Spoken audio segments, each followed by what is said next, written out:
Good afternoon. It's Monday, the 23rd of July, 2018, just after 1 o'clock. Welcome to UK Column News. I'm your host, Mike Robinson. Joining me today, Patrick Henningsen from 21st Century Wire. Welcome to the programme, Patrick. Great to be back with you, Mike. Well, let's get straight on with the heroes of the hour, continuing to be the White Helmets.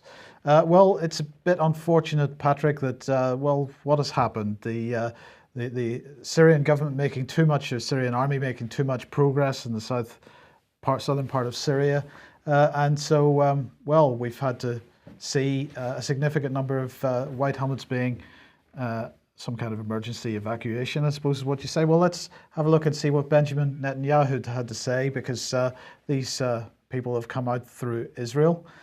He said that Donald Trump had been in touch asking for help in getting these people moved out of southern Syria. These are the people who are saving so many hundreds of thousands of lives. And so Mr. Netanyahu approved their passage through Israel.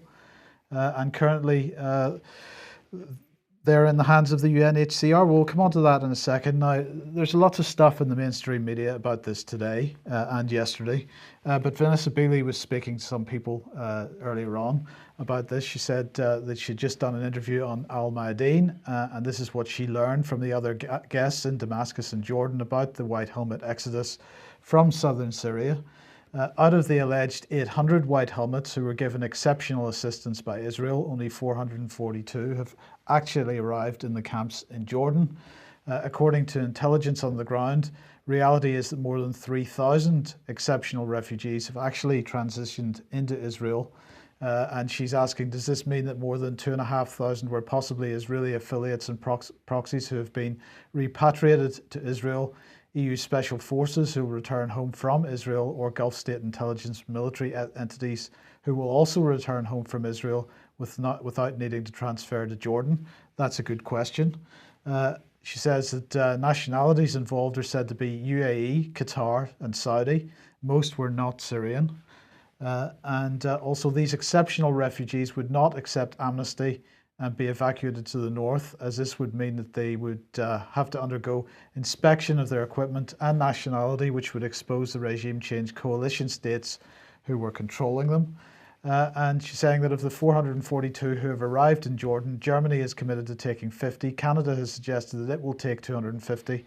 So how many will come to France and the UK?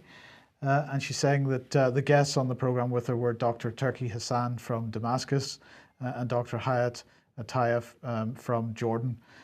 So that's what Vanessa has discovered is the latest information on this. Now, as Moon of Alabama was pointing out today, because lots of the commentary that's running around the Twitter sphere and the mainstream media is that these people were brought to Israel. But Moon of Alabama here making the point, of course, that it was the United Nations that managed the evacuation, not Israel. And that's indeed what Netanyahu said. He had authorized for them to be transferred through Israel. Then yesterday, of course, there's this joint statement from Penny Mordaunt and Jeremy Hunt, the new Foreign Secretary of State. The statement, well, just read the statement in total, because it's worth reading the whole thing. It says, following a joint diplomatic effort by the UK and international partners, a group of White Helmet volunteers from southern Syria and their families have been able to leave Syria for safety. They are now being assisted by the UNHCR in Jordan pending international resettlement. The White Helmets, she said, have saved over 115,000 lives during the Syrian conflict at great risk to their own. Many White Helmet volunteers have also been killed while doing their work, trying to rescue civilians trapped in bombarded buildings or providing first aid to injured civilians. White Helmets have been the target of attacks, and due to their high profile, we judged that in these particular circumstances, the volunteers required immediate protection. We therefore took steps with the aim of affording that protection to as many of the volunteers and their families as possible. We pay tribute to the brave and selfless work that the White Helmets volunteers have done to save Syrians on all sides of the conflict. Well, that's very interesting. That's what the Foreign Office and the Department for International Development had to say on this. Peter Ford, the former ambassador to Syria for the United Kingdom, had slightly different take on this. So he made some comments on that statement from Penny Mordaunt and Jeremy Hunt. And he said the government statement issued on the 22nd of July below contains two blatant lies. The White Helmets most definitely have not assisted all sides of the conflict. From their founding in Turkey in 2013 by James Le Mesurier, a former employee of MI5, they have only ever operated in rebel-held areas. Syrian government-controlled areas have the real Syrian Civil Defence and Syrian Red Crescent. The White Helmets' appropriation of the title Syrian Civil Defence is typical of the misleading cloud of disinformation surrounding this media-savvy, pampered organisation. Secondly, the White Helmets are not volunteers. However, often this misleading term is applied to them. They are doing jobs for which they're paid by Western governments. That's the UK, the US, Canada, Germany, Netherlands and New Zealand. They received £38 million from the UK up to March 2018. They have a press department 150 strong, bigger than that for the whole of the UK ambulance service. Their claims of saving over 115,000 lives have never been verified. The co-location of their offices with jihadi operation centres, on the other hand, has been well documented. Apparently the government are lying because they're nervous of being accused of importing into this country scores of dangerous migrants who have many times been reported to be associating with extremists. The government transparently needs to whitewash them. The White Helmets' dramatic exfiltration leaves many questions unanswered. Why was it deemed necessary to evacuate this particular group in the south when other groups of White Helmets simply got on the buses to northern Syria when military operations concluded in Aleppo, eastern Ghouta and elsewhere, and when similar exodus by bus has been arranged for rebels in Daraa? Why should White Helmets be considered to be more at risk than combatants, many of whom have either reconciled or been bussed out? In the demonology of the government side, the White Helmets are not seen as worse than other jihadis. Might the British government have been afraid of this particular group being caught and interrogated, revealing perhaps the truth about alleged chemical weapons incidents? Will they now be foisted onto poorer areas of the UK already struggling to absorb migrants, or will they go to places like Esher and Carshalton? Will local councils be informed about the backgrounds of these fugitives? Will local councils be given extra resources to absorb them and cope with resulting security needs, bearing in mind that Raed Saleh, the leader of the White Helmets, was refused a visa to the US in 2016. So those are Peter Ford's comments and questions, and I think that covers it all very nicely. It does. So we've identified, Mike, 4 lies told by Penny Mordaunt in that joint statement with Jeremy Hunt. 1, they are not volunteers, the White Helmets. That's a fact. They're paid. In fact, if you look at what they're paid, although it might seem a pittance to the average Briton or European at $150 or $200 a month, bear in mind a Syrian army soldier will make around $50 a month. You can go ahead and check those figures if you'd like. If you want to look at the average national salary for a Syrian professional of a medium grade, or a teacher, or a college lecturer, you're going to find it's right around the same exact level as what the White Helmet volunteers are being paid. That's the first lie. The second lie is that they are helping civilians on all sides of the conflict. That's patently false. The White Helmets only operate in terrorist-held areas exclusively, and of their membership happen to fall into one exclusive demographic, which is male, Sunni, and it seems Salafist, so more on the sort of extremist or Islamist side. 100% Sunni, male, Muslim, and leaning, I would say, more than average on Salafist side. The third lie is that they have saved 115,000 lives. Now, I can't prove that they haven't, but they can't prove that they have. There is not one single bit of documentation. We have not seen one single interview. Imagine, Mike, the hours of films produced by this group in their film production roadshow. Not one interview of a survivor, someone who's been rescued by the White Helmets. Not one. Not one, Mike. And so they've saved 115,000 lives. If you do the math, They were founded and became active in late 2013. That's a pretty heavy daily clip of saving lives. You can go ahead and do the math at home or in the UK column chat box. Please let us know how many per day that would have been up until when they were active a few months ago.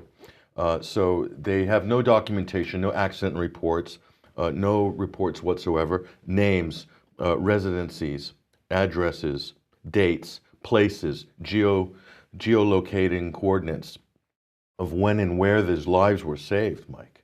Well, that's very strange. There's no data at all. That's a very strange thing, Patrick, because apparently they send quarterly financial reports to the Foreign Office, but yet they don't have this type of data. That's for a first responder organization, Mike. That would be the first thing I would be looking for in terms of, say, auditing. Am I getting my money's worth by plowing, collectively between the U.S., Britain, the Dutch government, the German government, the Japanese government, the New Zealand government, et cetera, et cetera. We're talking upwards of $250 million. Okay, thus far, plus all the crowdfunding money that's been poured into them and Mayday Rescue. Can we see a list or some sort of evidence? Is it maybe, I don't know, if you're listening now, the White Helmets, it's not too late to fabricate some evidence. Just put something together, make some interviews happen, do something of these 115,000 lives that you've saved. Supposedly.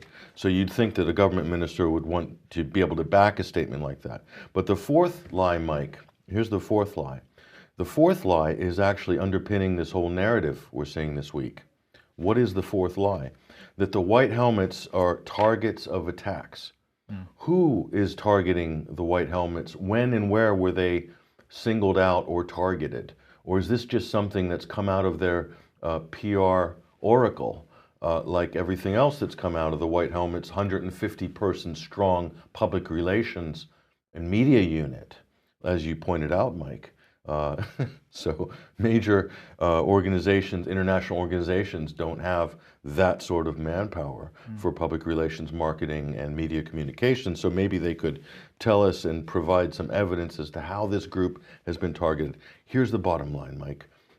This group could have easily gotten the bus to Idlib and walked across the border to Turkey. In fact, their base is in Turkey, not Syria. It's in Gaziantep. And that's where some of the filming is sometimes done as well of their training, and who knows what other filming is done in Turkey. So they have a base of operations there. Why couldn't they have gone there? And so is this not a cover story? How many White Helmets were actually in this? Is this a cover story for a bigger operation, which Vanessa Beeley has alluded to there, the repatriation of hundreds, in fact, maybe thousands of foreign fighters working at least under the partial military supervision or coordinating with the Israeli military, who is active on that southern front, as is the U.S. military and other NATO member states. So is that not what we're looking at? Because, Mike, in fact, many of the Syrian rebels have already surrendered or already negotiated terms of surrender or have gone through the reconciliation process. Why would the so-called first responders or search and rescue members of this great, wonderful organization, why would they not be afforded equal rights or ability to go through the same processes that armed militants have gone through, unless they themselves are not White Helmets, unless they themselves are foreign fighters, in fact, and this is a cover for a much bigger exodus or movement of foreign fighters across borders and then scatter them out into other countries. So, Mike, there's a lot to unpack here, and it seems to me like what is being advertised in the mainstream media is a fantastic bit of PR cover for something else that's actually happening. So we have a figure of 550 a week over that 4 or 5 year period. So they've saved 550 lives a week. Have the Syrian army actually flown that many air sorties, Mike? Not that I'm aware of. That's quite an interesting statistic. Well, look, we'll come on to a bit more of this in a second.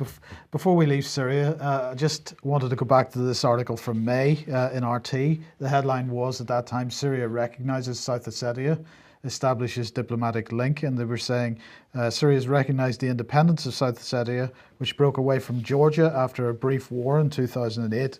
The two states have exchanged embassies, while Georgia announced it was cutting ties with Syria.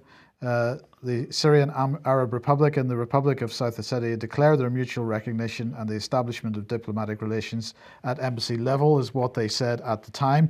Well, today, or in fact, sorry, it was yesterday. No, it must be today, this morning.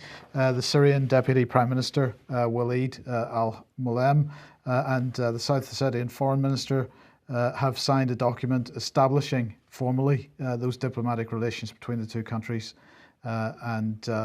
So Syria has become one of the few countries to recognize the independence of South Ossetia. I was wondering what you thought about that. This is what I think I'm reading from this story, Mike, is this is Syria's first foray into, say, international relations in terms of exerting its international relations in a diplomatic way in recognizing South Ossetia. But it goes a little bit more than that, Mike. If you look at the situation in Syria, what has happened to that country over the last 7 years.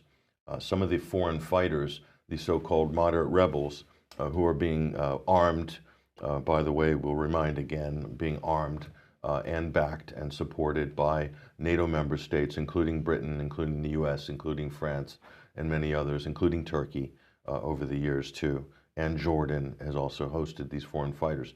Some of them are coming from Dagestan, Chechnya, Abkhazia, Georgia, okay? So South Ossetia could also be a transit area for these foreign fighters, or they could, some of them be coming from areas like this. So in terms of Syria, Mike, this is in their national security interest.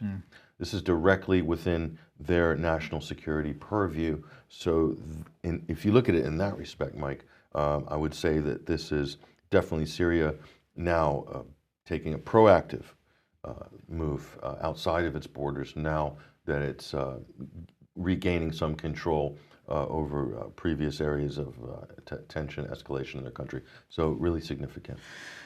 Well, one of the big issues that has been repeated ad nauseum in the mainstream press in the UK has been the issue of civilian casualties and how Assad and the Russian backers are bombing various parts of Syria and killing all kinds of civilians. Well, Airwars has published this report today.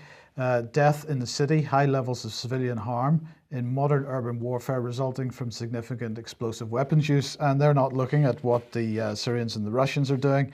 They're looking at what the US and the so-called coalition forces are doing, including the United Kingdom. And what they're saying is that the US-led coalition killed as many as 9,600 civilians in the battle against ISIS. Well, let's get this quote from it. Civilian casualties from US-led strikes appear to be at their highest levels since Vietnam, and yet there's little or no official effort made to track the overall death toll from urban fighting. They're saying that heavy use of explosive weapons, well, they're saying unintentionally inflicted large numbers of casualties. I'm sorry, I can't accept that because, you know, any military planner understands the significance of using a particular type of weapon, particularly when they know very well that ISIS tends to use human shields. So they know what the consequences of this. They're saying that the figures that they gathered are 10 times higher than the figures given by the coalition, the official figures. This is leading them to describe recent operations by the coalition as the least transparent military campaign in US history. So they're saying that there are a couple of examples. They're saying that in Mosul, in Iraq, in March 17th, 2017, coalition airstrike on homes in the Jadida neighborhood saw 105 civilian casualties. A 500-pound delayed fuse munition was dropped on a building in an attempt to target ISIS snipers on the rooftop, but families had been hiding in lower levels. So they say the battle for Iraq's second city was described by American officials as the most intense urban fighting involving their forces since World War II. The civilian toll, meanwhile, grew at levels not seen in decades. Reported non-combatant casualty rates from Western military actions in both Mosul and Raqqa reached levels last seen in Korea or Vietnam.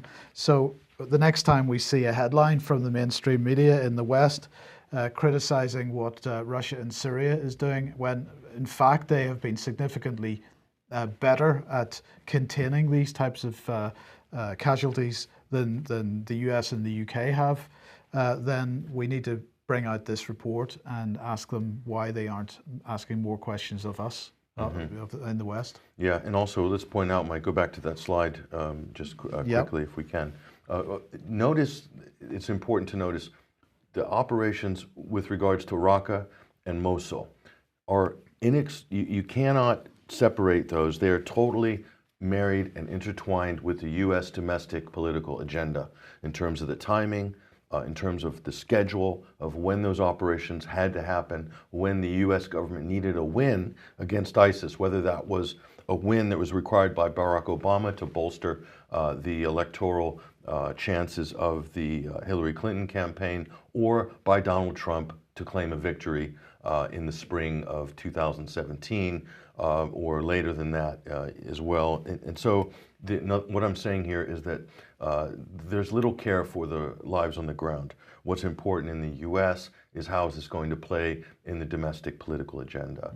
And so that level of carelessness, that level of moral hazard is I think what this report should be taking. The next step of this report is to look at that. So why would the U.S. be so careless? It's because they're rushing. It's because they have a schedule to keep. It's because that basically takes precedent over the value of the lives on the ground. Because as we learned from reading Tim Ripley's excellent book called Operation Aleppo, the time and the care and the precision taken by the Syrian and Russian militaries to retake East Aleppo was meticulous, and was I would even go so far as to call it scientific and very restrained, Mike. And it was a long operation. It took a long time, and it cost them a lot of men on the ground as well. So the U.S. sacrificed nothing on the ground. In fact, they undermined the forces on the ground, Iraqi forces, namely the Hashd al-Shabi. They undermined them at every turn in their sort of battle against ISIS, the U.S. did. So lack of cooperation with real Iraqi military forces on the ground, but they didn't support them because they would claim that they were backed by Iran. So then that's the U.S., again, the domestic political agenda playing into everything that they do militarily. So everywhere you turn, Mike, they just put their foot wrong at every instance. Talking about the United States and its allies in both Iraq and Syria. Okay, let's come back to the UK then. And well, piece of good news here, because Charlie Rowley has apparently been released from hospital. He has recovered very quickly. His brother says he's extremely surprised at the speed of the response. Charlie Rowley, by the way, one of the two people who were allegedly poisoned by Novichok in Amesbury a few weeks ago. So he spent 20 days in intensive care battling the Novichok. And he's now apparently under police guard at a secret location. And according to this Sky News article here, he's said to be feeling extremely bored. Now, as I say, Charlie Rowley's brother, very surprised by the quick recovery. Unfortunately, Dawn Sturgis, his partner, died from this. And the concern was, well, how did these two obtain this contamination in the first place? Well, the story seems to be changing slightly, because in the Sky News article here, it says that Mr. Rowley said his brother's recollection of what happened was very vague, but he said he definitely said to me that they found this bottle of something and Dawn sprayed it on her wrists, and that he picked it up and broke it somehow, and that's how he got it on his hands. So this is the first time I've heard about the bottle of perfume being broken. I thought it was a cigarette butt on the side of the road. No. That was the first. That was the first version. For a couple of weeks now, it's official been story. It's been a perfume bottle. A perfume bottle. And apparently they found it near where the Skripals had been found, and that she had decided that she would spray it on her wrists. And it had been sitting there for 3 months. And it had been sitting there for 3 months. So they combed Salisbury with hazmat suits and nobody found a perfume bottle full of Novichok. That's right. That's interesting. That's right. And so there's new advice from Public Health England, who've produced this leaflet. And the new advice is, if you didn't drop it, don't pick it up. So this is the new advice. If you're in Wiltshire or anywhere near Salisbury, you've got to be very careful. If you see any litter on the ground, do not pick it up, because it literally could be deadly. Yeah. Especially you young males who are out on the lash on Friday night. If you see a bottle of Calvin Klein cologne on the ground on the side of the road, whatever you do, don't pick it up. Don't if you see something, say something. Call it in to... well, run, hide, and tell is the absolutely. Absolutely. So don't pick it up. That's the advice. Portendown doesn't have an I am 800 line. very happy to act as a public service here to offer this advice. Well, Public Health England should be very pleased with themselves for producing this spectacular leaflet. It's very good of them to do that. Yes. Now let's get on to something which is potentially equally nuts, because here we've got Amazon. Amazon apparently is now issuing warnings about Brexit, that a no deal in Brexit risks civil unrest. Patrick? Well, you know, this is interesting. I saw this on the front page of the, surprise, surprise, it was on the front page of the Times. So I was looking at the Deep State Times on the newsstand this morning, and I see this story. And so I read it. I'm looking for something of substance in there. So I kept reading, and yet more reading, and yet nothing emerges of substance. So the CIA apparently have weighed in via Amazon here. And so this is just absolute propaganda, Mike. What does a company that delivers electronics devices to your door and trinkets, what do they know about civil unrest and Brexit? Well, apparently very little. So this was a talking point given by the UK head of Amazon to Dominic Raab, who is the new czar of Brexit, I'm told. So this is important information that he needed to have to make an informed decision. I mean, does this belong on the front page of a major daily newspaper, Mike? That's the question. The Times has had a few strange front pages recently. So you have to ask yourself, is it newsworthy or is it propaganda? What's the point of the headline? Is the headline to stir up confusion and to scare people, and maybe, in a sense, creating psychological unrest across the country? Is that not the purpose of a headline like this? But when I read this, The Guardian, other people parroted this, did the mimeograph, mainstream mimeograph on this, and nobody really challenges it as a ridiculous claim. They just report it as news. So I think that's the problem, Mike. Yeah. That's the big problem. Indeed. Okay, let's get a bit more serious for a second. Now, these two these so-called captured Britons, people from the UK who had been fighting for Islamic State, nicknamed the Beatles, and that's Alexander Coty on the left and Al-Shafi El-Sheikh on the right. They're said to have been members of this, what's being described as brutal four-man Beatles cell of Islamic State executioners, who, we've seen the videos, Jihadi John and so on. These guys were related to that, and apparently they're responsible for killing a series of people from Western countries who were over in Syria and Iraq. Now, the understanding is that they've been stripped of their British citizenship. They were captured in January this year, and the US wants them to be sent over to the United States for trial. And this was the key point here, because apparently in a leaked letter, which was published by the Telegraph over the weekend, Sajid Javid, the new Home Secretary, I'm sorry, that's mislabeled as Community Secretary. It's an old slide, but anyway, he has apparently said in this letter, yes, please go right ahead and execute them. Now, some people have expressed support for this policy. Here's David Jones, one of the big Brexit campaigners on Twitter, saying UK drops death penalty in Guantanamo opposition and opens door to execution of Beatles jihadists in US. Common sense at last. It's just a shame we need to rely on the USA to deliver the death penalty to terrorists instead of doing it ourselves. Now, there's a number of points to make here. First of all, the mother of one of the victims of these people was on the Radio 4 Today program saying that that's Diane Foley, saying that absolutely she was opposed to the use of the death penalty in this case. She said, I'm very against that. I think it would make them martyrs in their twisted ideology. I would like them held accountable by being sent to prison for the rest of their lives.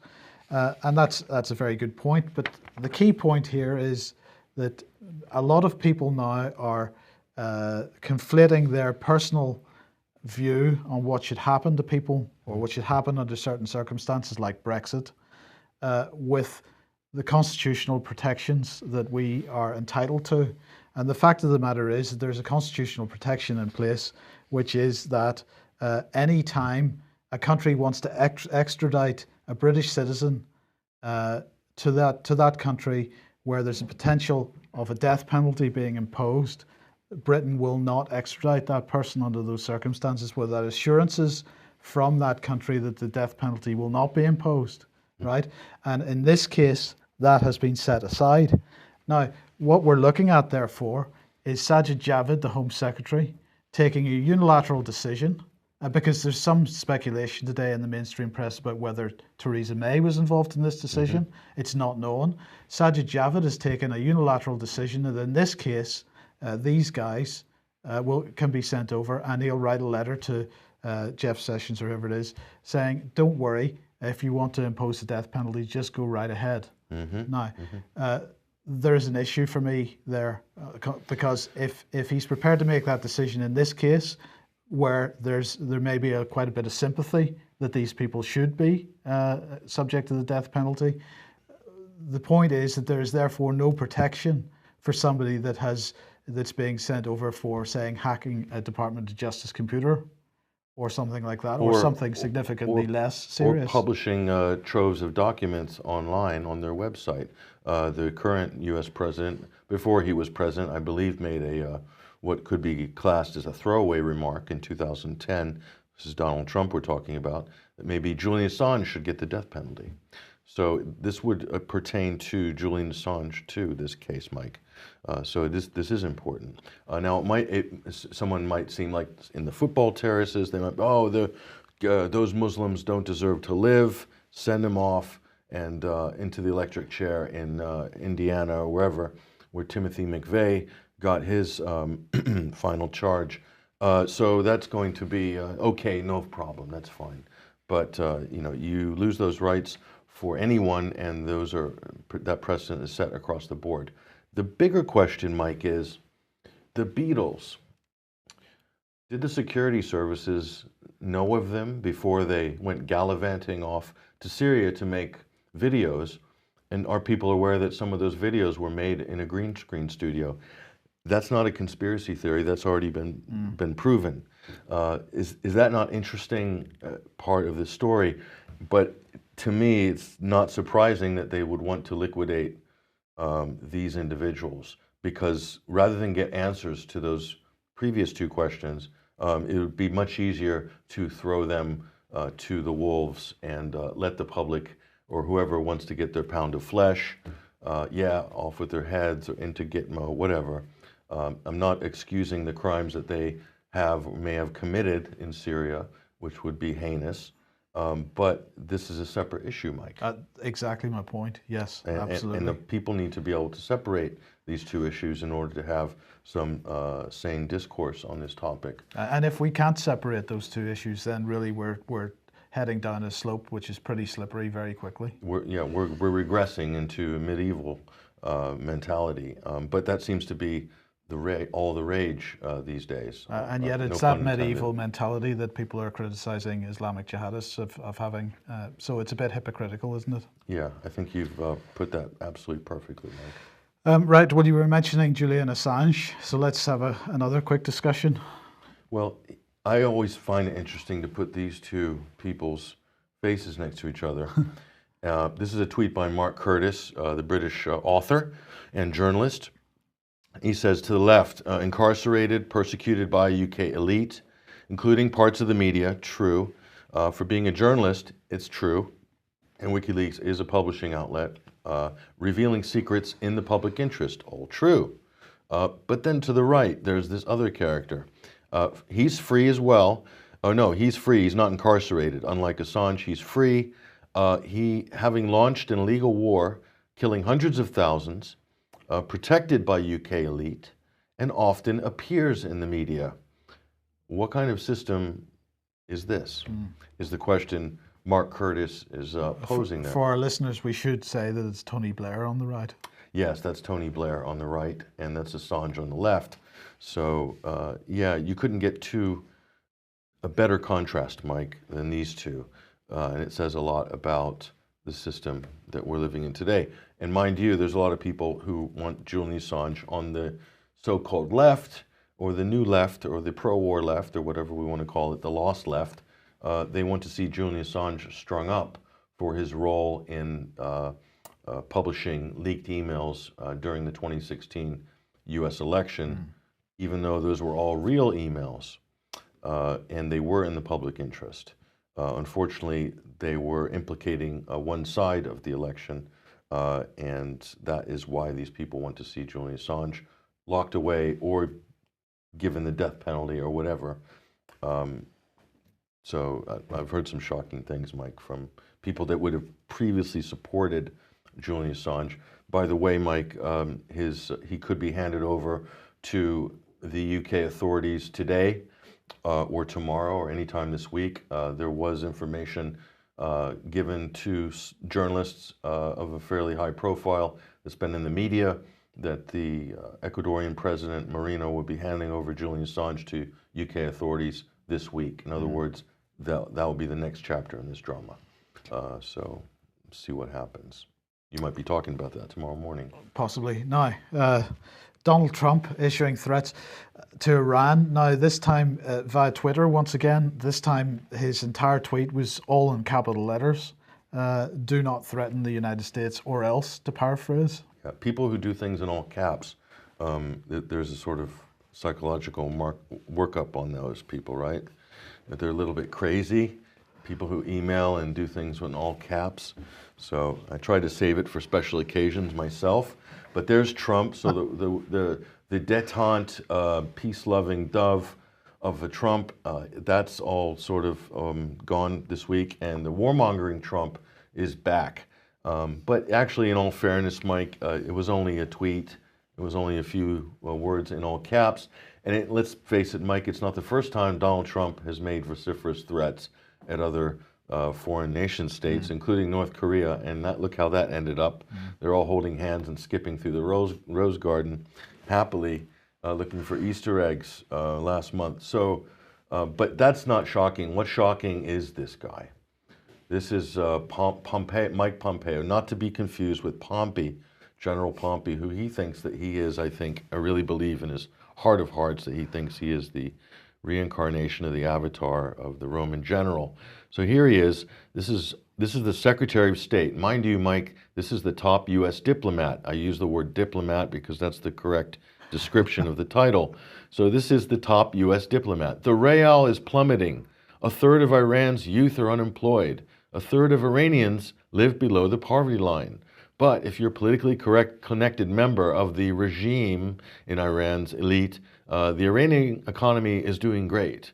So you brought up a good point here, Mike. Well, I just couldn't believe he had tweeted that out, to be honest, because this is much more appropriate. The dollar is plummeting.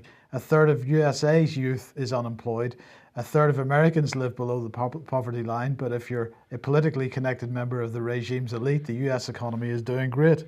It's just staggering. Isn't that something? You just line those up side by side, and it changes the whole story, doesn't it, Mike?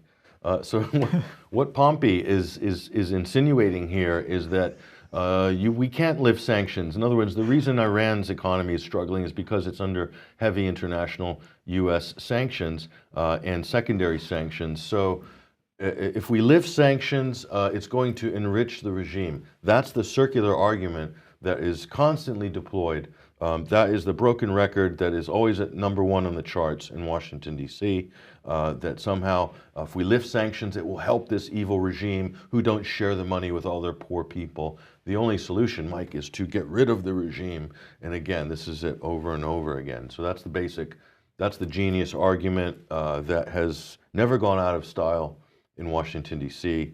And as Mike just aptly pointed out there beautifully, he could easily be talking about the United States of America. If you want to talk about an oligarchy, I don't think you have to look much further than the USA. No, absolutely. Well, we began with Israel, so let's end with Israel. Middle East Eye here, how Israel helped revive Europe's ugly ethnic nationalisms. Well, this is related to a lovely piece of legislation that Israel has just passed. Well, this is interesting, isn't it? So Israel has more or less made it official. It has enshrined its apartheid state into law. So from here forward, Palestinians will be known as second-class citizens, but not only second-class citizens, non-citizens, second-class non-citizens.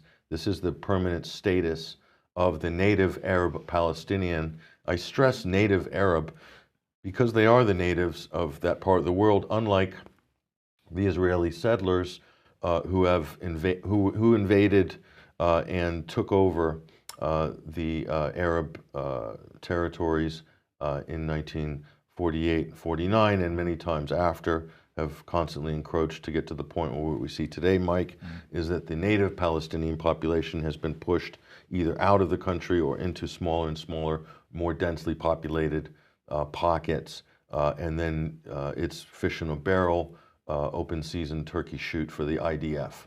I'm not exaggerating there. That's what's actually been happening in the recent years, Mike. So this is kind of sad to see this legislation pass without any real international uproar, and does not say a lot about the international political climate we live in.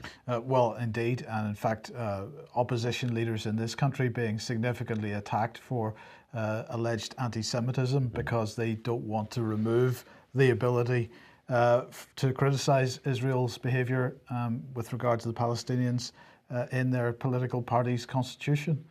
Absolutely spectacular. But we'll end on this tweet here from Jonathan Cook. US white nationalist leader Richard Spencer's praise for Israel's nation-state law that prioritizes rights for Jewish citizens underscores the point of my recent article. Israel is an exemplar for ethnic nationalists seeking to revive racial ideologies. That's a little bit of a simplistic narrative put forward by Mr. Spencer.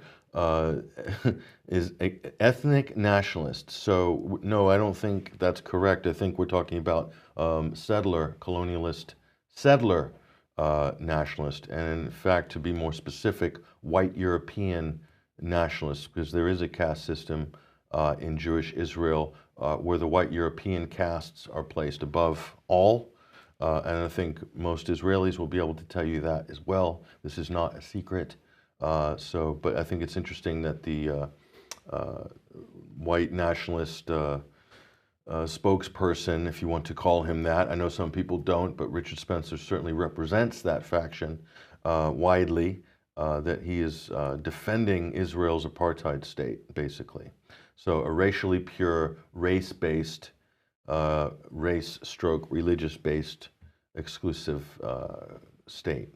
So it's amazing, Mike, that something like this would pass, but people will be up in arms and losing their mind over Donald Trump's tweets, calling him a racist, calling him a this and that, and Israel is literally able to get away with turning back the clock hundreds of years right before your eyes. It's absolutely incredible.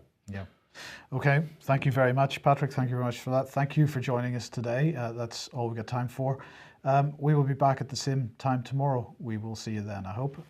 Have a good day. Bye-bye.